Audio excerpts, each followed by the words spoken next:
Hello everyone, and welcome to Dutchgreybeard. Apart from recording my reading experiences, I love making book haul videos. I get to show all my new purchases and share my enthusiastic anticipation for reading them. There's also a little bit of shame in openly showing you my greediness and lavish money spending. About that, I've come up with a cogent excuse.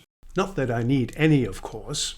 The reason for buying more books than I can possibly read is because at this point in time, I can afford to. If I should enter a period in which I'll have to tighten the belt because money is scarce, I'll still have enough new books on the shelf to pick up. A little bit of background here. I'm self-employed, which means that my income is far from stable.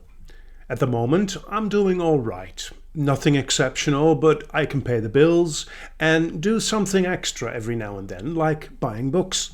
But it's not unthinkable that I will be hitting a more tight situation in the future, because I work to live and not the other way around. Long ago, I've resigned to the fact that I'll never be rich, which is nothing to be sad about. Anyway, I know what it is like to lie awake at night worrying about the lack of money to pay the bills, let alone buy books. Thankfully, that is quite some time ago now, and I hope never to relive that kind of anxiety again. Now that I'm in a position where I can buy books, I'm just saving them up for possible rainier days ahead, so to speak. Let me give you a quick overview of my book purchases since I started on this journey into fantasy. My first book haul covered 133 days in which I bought 154 books. My second book haul video covered 124 days in which I only bought 18 books. The next haul covers 83 days and I bought 56 books. And this one will be about the last 43 days in which I bought 55 books. This includes all the books. And although the majority are fantasy, there are a few non-fantasy books in there as well. That brings me to a total of 283 books over a period of 383 days, which is about 55 weeks. So, on average, I buy about 5 books each week. I've arranged all the books I bought during January 15 and March 9 on these 4 small shelves behind me. You can only see the 3 shelves here, but there's one at the bottom here as well. This is my haul of the last 43 days, which is about 6 weeks. My average has gone through the roof again, because I bought 55 books during that time, which is an average of more than 9 books a week. Thankfully, almost all the people who take the effort of reacting to my videos confirm to me that there's nothing wrong at all with buying books, even this many. There's no such thing as a TBR that is too long. This helps reduce the feeling of guilt tremendously. So, thank you, my friends. Now, let's dig into my shiny new toys that I get to play with very soon. As I am continuing with my journey into fantasy, ever eager as a child in a candy store, my wife occasionally reminds me of the existence of other good books outside the fantasy genre. She also loves to read, and her main focus is on spiritually oriented books. She inspired me to buy What If This Is Heaven by Anita Moorjani. I've already read this book and did a separate video on the amazing story of this writer. You will find the link up here above and below in the description. The other books outside of the fantasy genre I bought are also inspired by my wife's reading. Journey of Souls by Michael Newton, Wild by Cheryl Strayed, and the 6 books in the series Life and Teaching of the Masters of the Far East by Baird Spalding. I will also mention the only Dutch book in this haul, which is Stad van de Honden, City of the Dogs by Leon de Winter. He is a Dutch novelist whose works are an automatic buy for me. Then I bought a book because of the praise from Mike of Mike's Book Review. I'm talking about Childhood's End by Arthur C. Clarke. I've read several books by this famous science fiction author with mixed results. I wasn't very enthusiastic about his space trilogy, but I love 2001: A Space Odyssey. I can't wait to see what this book is about. So, with the non-fantasy books out of the way, let's continue with all the other books I could not resist buying. Starting off with another batch in Terry Pratchett's Discworld, which I've started reading in publication order. I bought the remaining 11 that were missing in my collection and are available in the Corgi edition, which I like best. I'll show them to you in a random order. The Amazing Maurice and His Educated Rodents. Thief of Time. This is Discworld number 27. Reaper Man. Discworld number 11. Mort, number 4. Hogfather. This is number 20 in the series. Masquerade, number 18. Equal Rights, this is number 3. Lords and Ladies, this is number 14 in the series. Soul Music, number 16. Witches Abroad, number 12. Weird Sisters, number 6 in the series. I now have 39 of the 41 volumes of the Discworld. The only 2 missing are The Last Hero, number 27, and number 40, Raising Steam. I believe they are not available at the moment in my preferred Corgi edition, but by the time I'll get around to reading them, I'll see what suits me best. I'm about to read number 2 in the series, The Light Fantastic, so there's no rush buying these 2 anytime soon. I then bought the first 6 books in the Redwall series by Brian Jakes.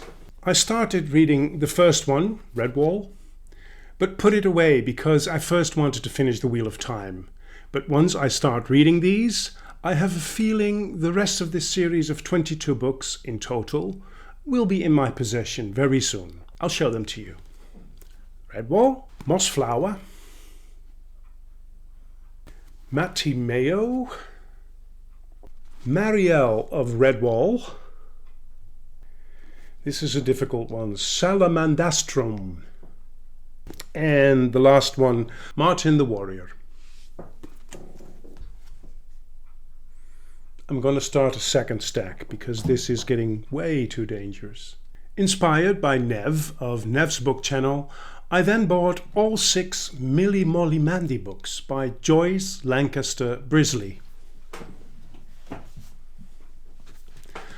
I've just read the first of the bunch, Millie Molly Mandy Stories, and am loving it.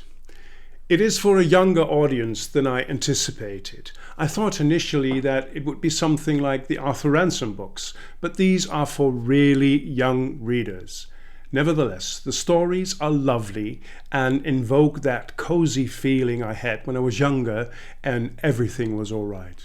Thanks, Nev, for another good recommendation. The second, more of Millie Molly Mandy. Further doings of Millie Molly Mandy. Number 4, Millie Molly Mandy again. Number 5, Millie Molly Mandy and Company. And the final one, the shortest one, is called Millie Molly Mandy and Billy Blunt. The second fantasy series I read during my journey into fantasy was the Ryeria Revelations by Michael J. Sullivan.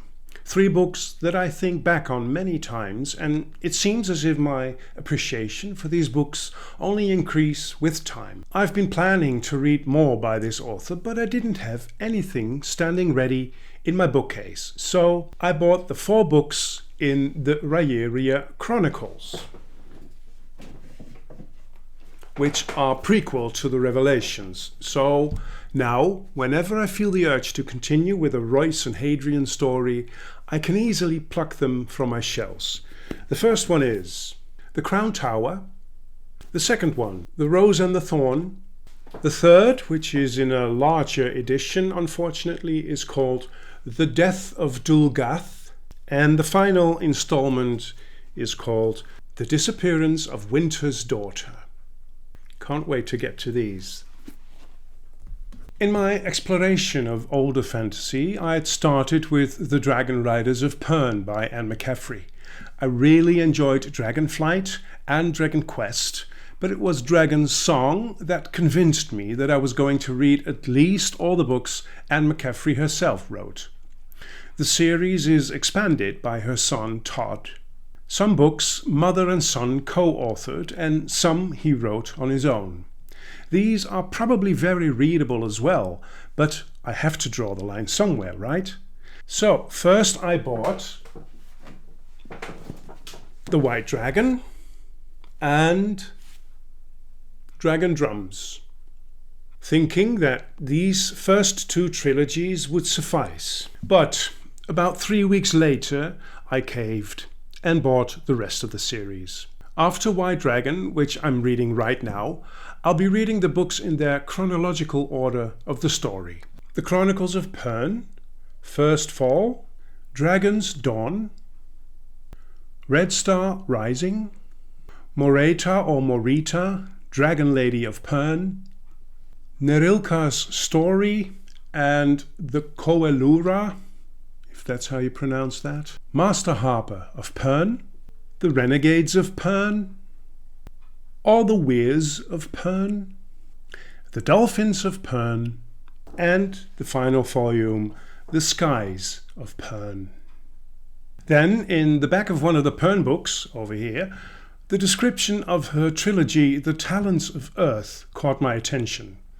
I'm pretty sure these science fiction books will be of great inspiration for one of my own writing projects, so I bought these without giving it any further thought. The Ride to Pegasus, Pegasus in Flight, and the third book is called Pegasus in Space. Then I bought The Shadow Casket by Chris Wooding. This is the second book in the Darkwater Legacy, which is to be a trilogy if I'm not mistaken. And finally, I bought another of the ancient classics in the genre. This book, The King of Elfland's Daughter by Lord Dunsany, was first published in 1924. These are the 55 books I bought in the last 43 days. Thank you very much for watching this video. Until we meet again at Dutchgreybeard.